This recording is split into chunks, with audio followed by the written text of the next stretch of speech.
Hello YouTube, and welcome back again to another horror film review.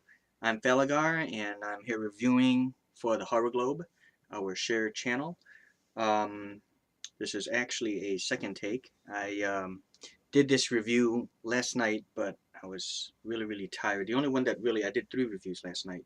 It was, well, the one I'm redoing right now, the review for the Funhouse, and then I reviewed the Batman vs. Dracula and Slugs. I think Slugs turned out to be okay. Might be overly long, but let's try to, you know, let's try to make this one as quick as possible, if we can. As we all very well know, I tend to ramble on a lot. But I wasn't pleased with the way it was last night, the way that one went. But the Batman versus Dracula, that seemed to be okay for some reason. But anyways, I saw this last night with Brian, and I talked to him this morning, so I actually managed to get his score this time, whereas last night I did not. Um, this film, it opens up with it's a POV shot of someone roaming a bedroom, and there's this teenage girl. She's taking a shower, and this person puts on a mask, and it's very reminiscent to the first Halloween when Michael Myers went in to kill his sister, and he has this knife, and I believe it was a fake knife. I kind of walked away for a little bit, but I believe it was like a fake knife, one of those ones where it's like a false blade. It retracts into the handle, and he opens up the shower door and stabs the teenage girl. It turns out that it was really just her kid brother, and she gets upset at him and yells at him, and the parents get mad at him and ground him. And this girl, I believe, I forgot her name now, but what is it? It was Amy. Amy's her name. And she's going on her date with her boyfriend Buzz and 2 other friends, Liz and Richie. And they're gonna go to the Funhouse, or not to the Funhouse, but um, to the carnival, where there is a Funhouse there. Um, so she gets into the car, and you head on down there, and it's really great. What I really liked about this was it really takes you back to a time that simply does not exist anymore, to a place that they just don't seem to make them the same way anymore. It's these these classic carnivals. I don't know what it is. I don't know. Maybe it's just the way they filmed it, but it just looked like they don't make them like this anymore. Okay, I don't really go to a lot of carnivals too much, but the ones that I have gone to, they don't look quite like this. And anyways, it's really nice. Great shots of the carnival, and you see some of the classic stuff like the freak show tent. There's a peep show with girls dancing, not completely nude, but they have those pastry things, I think you call them, on their nipples. Um, and eventually this leads them to take a little ride in the funhouse. It's one of those things where it's automated. You have to sit in this cart, and they have this this weird gentleman. He walks rather oddly, with like a limp or something, wearing a Frankenstein mask and just basically dressed up like a Frankenstein. And his job is just essentially to push the cart into the funhouse. So when they get out, they get this. Richie gets the bright idea to spend the night in the funhouse. All the while, too, Amy's little brother sneaks out of the house and basically had followed them to the carnival. So he's kind of like spying from afar, watching what they're doing. So when the park closes, the 4 teenagers, they manage to sneak into the funhouse, and on the top floor of the funhouse, it's all made of wood, wooden planks.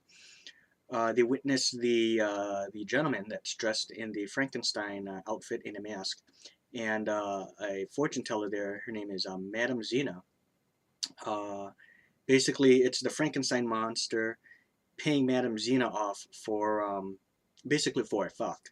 But what he gets out of it is a hand job, and he has to pay $100 for it. So he ejaculates too soon. So it's over, and and it's done with, and it's time to go. Well, the Frankenstein monster, the gentleman dressed up as a Frankenstein monster, does not like this. He wants a little bit more. And Madame Xena is thinking that he wants the money back, and there's some misunderstanding, which causes the gentleman dressed as in the Frankenstein outfit and the mask to choke her to death and accidentally kill her. Um, while they're watching all this too, the kids are all shocked, but they happen to see that where the money is kept in the lockbox. So when the gentleman dressed as Frankenstein leaves the room, apparently to fetch his paw, glasses guy, which is Richie, he goes down and trying to find a way out, goes into that same room, and you don't see it, but he takes the money out of the lockbox. It's a big wad of cash, and he goes back up and says, there's no way out of here. All the doors are locked. So the guy dressed as Frankenstein comes in with his father, and he's pissed, saying, you don't kill one of our own. I don't care if you kill one of the locals here in town, but you don't kill one of our own. And whoa, the son just went into hiding, I guess. Don't know if you noticed that or not, but so, and then he finds out, what's that you got there, boy? $100. You paid her $100 for this? Damn it, boy! I could have gotten you one of those good-looking, those hot girls in the tent for 50. You're stupid. You never knew the value of $1.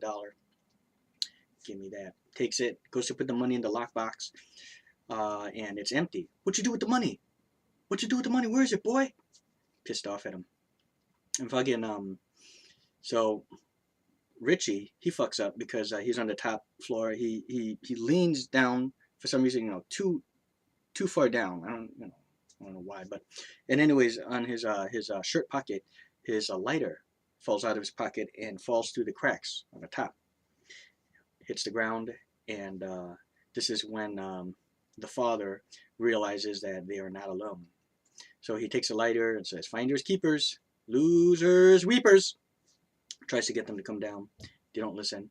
The guy in the Frankenstein mask takes off the mask, and it finally reveals what he looks like underneath. And let me just say that this Frankenstein mask is a great improvement over what he really looks like. He's just absolutely horrendous to look at, horrific, just ghastly looking.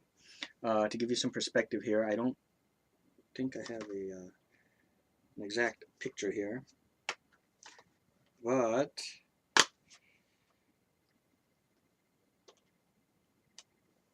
you can see his mouth. There it is. And that's the disc art. See his mouth? That's just his mouth. And if you just want to see, the inside artwork is quite nice. That's the alternative art cover, and there's, okay. I think that's the cover on the VHS, if I recall, back in the day. Yeah, so anyways, so the whole thing basically consists of them being locked into the funhouse, trying to find a way out, with the father and the freak trying to stop them and kill all witnesses. Let me read the back here. This is directed by Tobe Hooper, mind you, the same director of Poltergeist and the Texas Chainsaw Massacre. Director Tobe Hooper pays affectionate tribute to various classic horror movies in this tale of two teenage couples who spend the night in a sleazy carnival funhouse. On a first date with Buzz, played by Cooper Huckabee from True Blood, Amy, played by Elizabeth Berridge from Amadeus, which is great, disobeys her father and goes to the carnival with Richie, played by Miles Chaplin from Hair. I never figured that out, Hair.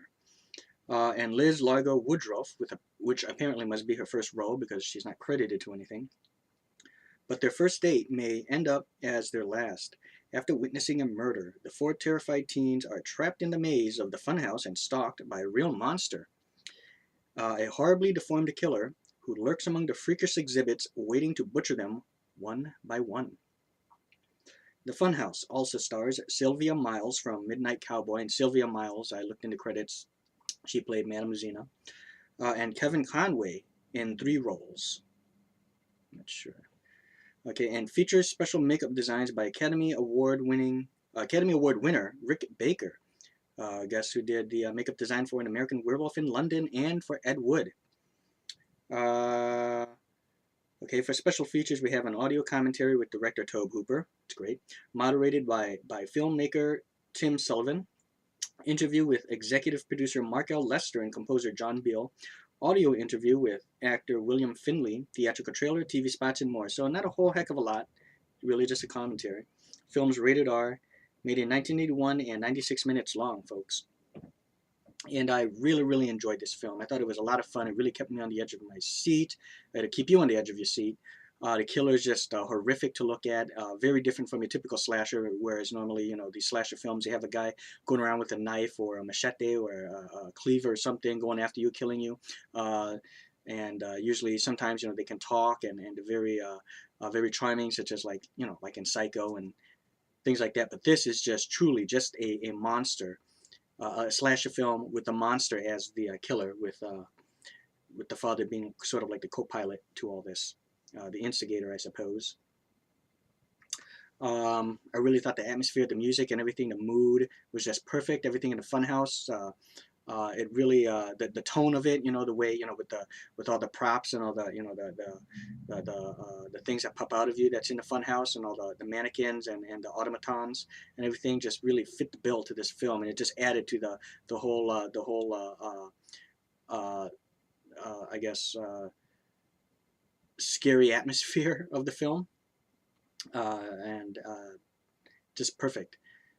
PQAQ was very, very good, I thought, and the sound was, you know, the one thing I did notice about the sound, though, was it seemed like the music and like some of the sound effects were louder than the dialogue at times. So that's really the only thing, but still overall, still a good audio transfer as well. Film grain and everything, you could see the detail. Not really, you know, nothing that'll really truly knock your socks off or anything, but still, you know, for a film of this age, pretty damn good. Not when I say detail, I'm talking about more of like the detail of maybe certain objects, but not so much of, you know, with the flesh tones. You know, there's some though, but overall, still a very good transfer. I don't really know what I'm talking about, but you know, I don't know how to put it, but you know, like I'm no expert or anything, but I just use my eyes and I use my ears, and you know, I've seen enough of these that I can kind of, you know, differentiate. So, you know, just going by, you know, how it appears to me. Okay. Um, and overall, my final score for this film. And let me just get this out of the way about the nudity. Yeah, there's a couple scenes with the nudity. The beginning, the shower scene, and a little bit in the sex scene, just almost like a sex scene, or initiating into a sex scene in the Funhouse, and that's all with Amy. Yeah. Okay, so anyways, yeah, my final score with this film, I would have to give the Funhouse. Absolutely loved it. Brought to us by the folks over at Scream Factory, and they're really doing a magnificent job putting out their titles, and you know, really, really impressed with their lineup. I would have to give the Funhouse a 3.75, a solid 3.75. I almost want to give it a 4, but you know, let's go with a solid 3.75 out of 5 stars. And that's a damn good score. Brian said he would give it a 3 out of 5, which is also a very good score too. Okay, so thank you folks for watching. This review is both going to be on the Horror Globe as well as on my channel. And farewell.